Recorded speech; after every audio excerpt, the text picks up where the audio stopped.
നമ്മൾ ഇന്നത്തെ കണക്കാക്കുന്ന രീതിയിൽ മുരുകനാണ് ഈ ശിവപാർവതിമാരുടെ രണ്ടാമത്തെ പുത്രൻ. ആദ്യം ജനിക്കുന്നത് ഗണപതിയാണ്. പക്ഷെ നമ്മൾ ശിവപുരാണം എടുത്ത് നോക്കുകയാണെങ്കിൽ ആദ്യത്തെ കുട്ടി മുരുകനാണ്.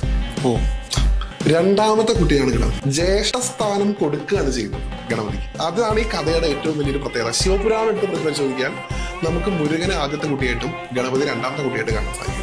മഹാപുരാണത്തിൽ 18 സ്മരണാസൂത്രത്തിന്റെ അടിസ്ഥാനത്തിൽ 4ാമത്തെ ഗ്രന്ഥത്തിൽ വജ്തുഷ്ടയം വ എന്നതിൽ വിഷ്ണു, വരാഹ, വാമന, വായു അല്ലെങ്കിൽ ശിവപുരാണത്തിൽ എവിടെയും ഗണപതിയാണോ മുരുകനാണോ മൂത്തത് എന്ന് എവിടെയും വ്യക്തമായി പറയുന്നില്ല. ഇനി ഉപപുരാണങ്ങളിൽ 18 പറയുന്നില്ല. രണ്ടുപേരുടെയും ഉദ്ഭവത്തെക്കുറിച്ചും സൃഷ്ടിയെക്കുറിച്ചും വ്യത്യസ്ത സാഹചര്യങ്ങളിൽ വിവരിക്കുക മാത്രമാണ് ചെയ്യുന്നത്. ശിവപുരാണം പോലുള്ള ഒരു മഹാപുരാണത്തിന്റെ പ്രധാന ലക്ഷ്യം പരമശിവൻ എന്ന പരബ്രഹ്മ തത്വത്തെയും അവിടുത്തെ മഹിമകളെയും ഉയർത്തിക്കാട്ടുക എന്നതാണ്. പരമശിവന്റെ മഹിമ എന്ന വലിയ ലക്ഷ്യത്തിന് മുന്നിൽ മക്കളുടെ മൂപ്പിളമക്ക് പ്രസക്തിയില്ല. ഇത് കഥയല്ല, പുരാണങ്ങളാണ്. അതിന് ആദ്യം കഥകൾ എന്തെന്നും പുരാണങ്ങൾ എന്തെന്നും അറിയണം. കഥ വിനോദത്തിനും പുരാണം ജ്ഞാനത്തിനും വിശ്വാസം ഹൃദയത്തിനുമാണ്. നമ്മൾ ആ യഥാർത്ഥ ജ്ഞാനത്തിലേക്ക് നടക്കുമ്പോൾ യുക്തിയും വിശ്വാസവും ഈ രണ്ട് തരത്തിലുള്ള വഴികളാണ് നമ്മുടെ മുന്നിൽ തുറക്കുന്നത്. യുക്തിയില്ലാത്ത വിശ്വാസം അന്ധതയാണ്. വിശ്വാസമില്ലാത്ത യുക്തി വരേണ്ടതുമാണ്. പുരാണം വായിക്കുമ്പോൾ യുക്തി വേണ്ട, ഭക്തിമതി കാരണം. ശിവ വീര്യ സമുദ്ഭവ.